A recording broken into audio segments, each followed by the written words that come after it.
He sat alone at the defense table. No briefcase, no tie, just an old corduroy jacket the color of moss, stretched slightly at the shoulders, and a manila folder gripped gently between his hands. His name was Bernard Tate. He hadn't spoken since the hearing began. Across from him sat a younger man, polished in every sense. Navy blue suit, glossy wingtips, hair trimmed to perfection, and a smug smirk that lingered on his lips between practiced objections. He was the property owner's attorney, a man whose body language said he'd won this case before it even started. Occasionally, he glanced over at Bernard like he was watching a tree fall in slow motion. The judge didn't hide her irritation. The courtroom's air was stuffy, thick, the kind that coaxed impatience from people, made them shift, made them judge quickly. When Bernard mispronounced a legal term earlier, a few people in the back chuckled. The attorney called him incoherent, suggested he was wasting the court's time, said he wasn't mentally fit to represent himself. Bernard didn't respond. He waited, and when his moment finally came, he didn't hesitate. He stood, walked to the witness stand with a steady pace, and placed two objects onto the polished wood, a worn silver star and a folded letter signed by an active duty general. Not a neighbor, not a lawyer, a general. And with that, the room didn't laugh again. They didn't make a sound at all. The envelope had arrived 3 weeks earlier. Thin, creased once down the center, taped to the door of apartment 3F, his apartment for the past 19 years. Bernard didn't need to open it to know what it was. He had watched the neighborhood change, watched families come and go, watched ownership pass from hand to hand like poker chips in a game he was never invited to play. Once, this building was alive. It buzzed with barbecues on the stoop, Sunday morning greetings, the metallic click of dominoes on folding tables. But that was years ago. After his wife passed, it had grown quieter. Still, he never missed rent. Always by check. Always on time. Until this year. Until the rent surged by $600 with no notice and his pension didn't surge with it. Bernard pulled the notice from the door gently, as if it might crumble in his grip. He took it to the same kitchen table where he and Joyce had once planned every Thanksgiving menu, where their daughter used to do algebra homework under a yellow lamp that no longer worked. He read the letter once, then again, then folded it neatly and set it beside the salt shaker. Eviction notice. Hearing scheduled. No legal representation listed. He didn't panic. He didn't call anyone. There was no one left to call. No lawyer.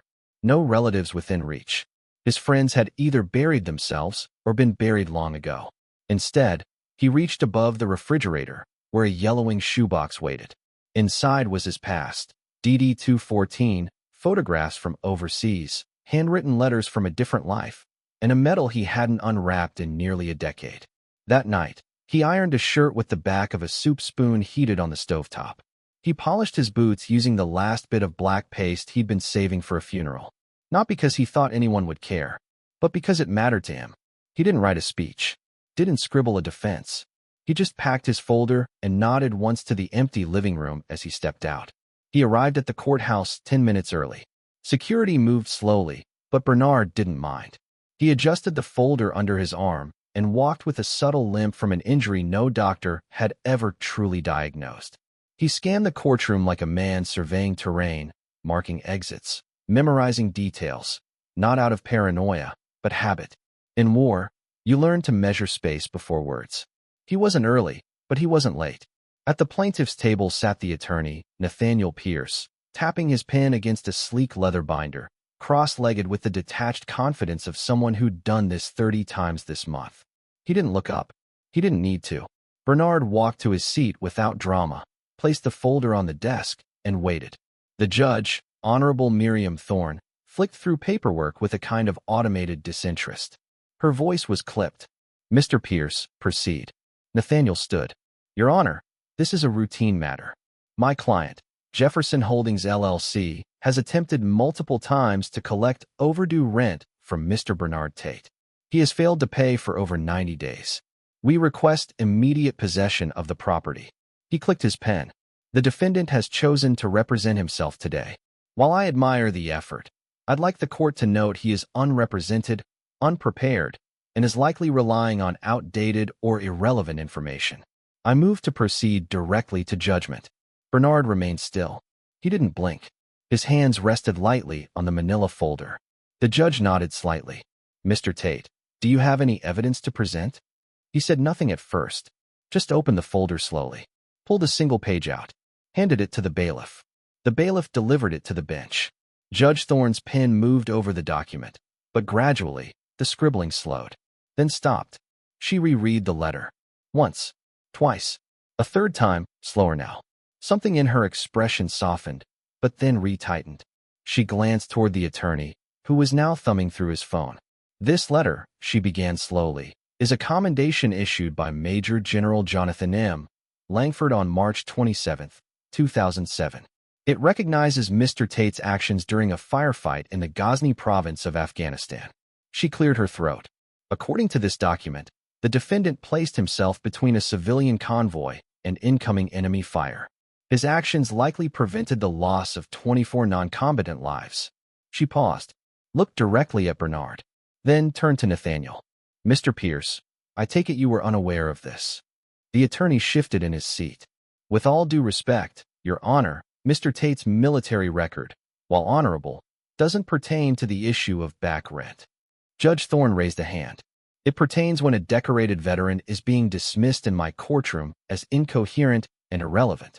That was your language, correct? Pierce didn't answer. She leaned forward.